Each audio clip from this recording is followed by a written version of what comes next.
எத்தனை வருஷமா இந்த கடை ரன் ஆகுது? அந்த கடை வந்து 54 வருஷமா ரன் ஆயிடுச்சு. 54 வருஷம்.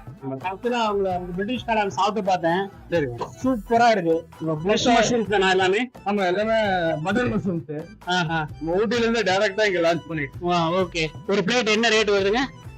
பிரிட்டிஷ் கடை 80 கொடுத்துட்டு இருக்கோம். 80 கொடுத்துட்டு இருக்கீங்க. ஆனா செம்ம டேஸ்டா இருக்கு. சிலிண்டர் செம்ம பிரீமியம். 80 கொடுத்துட்டு இருக்கீங்க. பார்சல் வந்து 90, சாப்பிடுறதுக்கு 80. சூப்பர். உங்க கடையில என்னென்ன ஃபேமஸ்? பிரிட்டிஷ் காளான் இருக்கு, ஷவர்மா பூரி, லே ஷவர்மா இருக்கு, சிக்கன் லோடட் ஃப்ரைஸ் இருக்கு, கார்ன் லோடட் ஃப்ரைஸ் இருக்கு. ஓகே. அப்புறம் கோபி தந்தூரி, மஷ்ரூம் தந்தூரி. இப்போ மோனிகா மோமோஸ் புதுசா லான்ச் பண்ணிருக்கோம். ஆமா, மோனிகா சூப்பரா இருக்கும் அது. ஆமா, நல்லா இருக்கும். ட்ரை பண்ணி பாருங்க. Okay okay. நீங்க இங்க கண்டிப்பா இந்த ஏரியாக்கு வந்தீங்கன்னா இந்த 3 ஸ்டார் பானிபூரி கடையை வந்து நீங்க தாராளமா சாப்பிடலாம். ஓகேங்களா? ஓகே.